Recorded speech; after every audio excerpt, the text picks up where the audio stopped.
Hi, this is Scott Garibay, and today we're going to talk about PAX Unplugged 2024, Lurking Fears, Free League, Shadowdark one shot that I was able to participate in. I went in at the beginning of the day and tried to register. It was completely full. I then queued up and waited an hour and 15 minutes to play in a 2-hour one shot, right? Now, hour and 15 minutes of Scott Garibay sitting by himself is not a problem. I don't need to be entertained.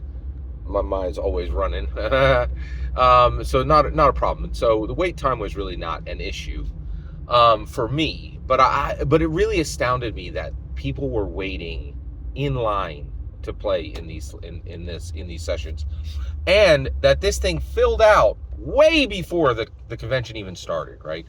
So this demand a demand for Dungeon Masters is very, very real. All right, so at this point, Lurking Fears actually lets everybody into the room. Extremely well organized. They had no less than 20 tables, each with 6 people at the table, right? Very impressive. Maybe as low as 15 tables, but very impressive, good use of the space that PAX had been given to them. Extremely good administration, good tech, filled all the tables very, very efficiently, right? And then they came out and they were like, okay, 20 people are in line to get these remaining slots, to get maybe 8 remaining slots, right? And so they start bringing people in. Now, I have my choice. And so I'm like, I could choose from a mini adventure of Shadowdark or Alien or Shadowdark, Alien, or Blade Runner. Now, hats off to Free League. All those are banger games. That's impressive. I like that they add these options, right? And so I was like, Shadowdark, please, right? So I wanted to see what was going on with Shadowdark today.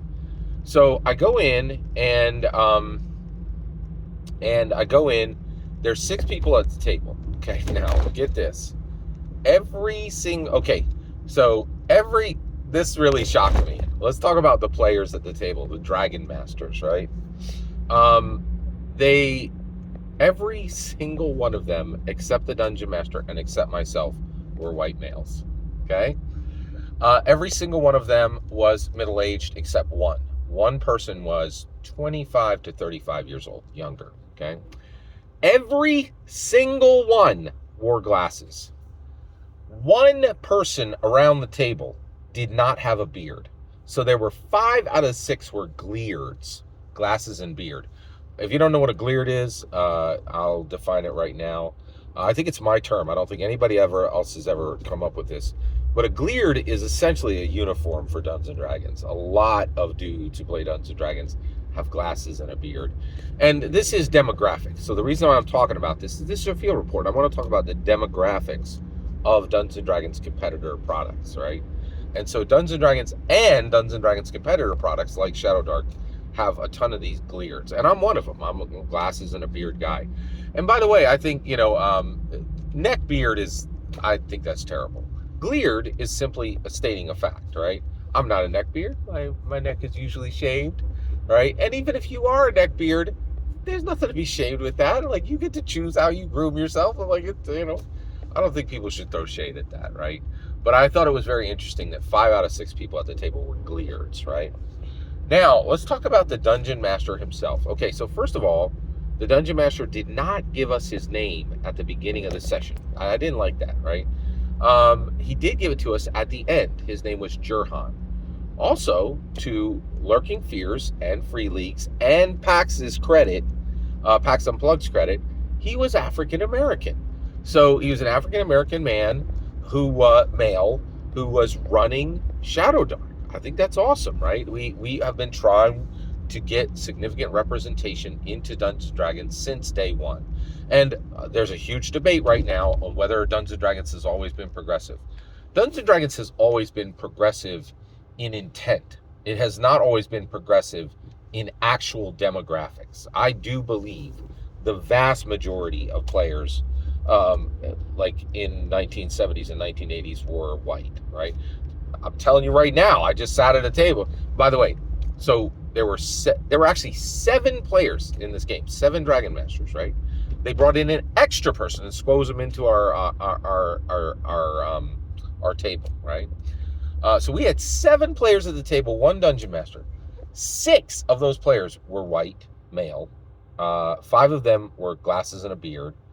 And then one of the reason why is I was just looking around and like we all look the same, right? Now I am not white. I am Basque, and I am Native American of the Mattapanai tribe, right? So that's my heritage, right? So but at the same time, this is interesting. I've been learning about this. People are like, "Hey, Scott, Basque people are white people." I don't know if that's true. I'd love to be educated on this subject. I'd love to hear your thoughts below. I don't think that's true, but I don't like having ideas that I believe are wrong and just keeping them. If people present evidence to me, I'm willing to listen. Are Basque people white people? I don't think so. But anyway, I mean, they speak Spanish, right? Like, I don't. This is very complicated. But again, please educate me if I'm ignorant there. All right. Okay. So I'm willing to learn. There you go. Okay. So and then I was very impressed that Lurking Fears, Shadowdark, PAX Unplugged, and Free League all were inclusive enough to attract an African American dungeon master, because actually there aren't a ton of them, right? They're not super. I saw a lot more white people dungeon mastering than I did people of color at PAX Unplugged. And this is something that Wizards of the Coast is trying to fix, Hasbro is trying to fix, and many companies in the industry are trying to fix. And I think Kelsey Dion's trying to fix it too, right? And she brings some representation as well. So, and he gave his name at the end, and his name was Jurhan. So I'm going to cut it off there. Thank you very much for letting me share this PAX Unplugged field report. Every single word you just heard is my humble opinion on Lurking Fears' presentation of a Shadowdark one-shot. The important part is when I get to hear your humble opinion when you get in the comments and send your traffic. Please consider subscribing, and have a fetch millennium.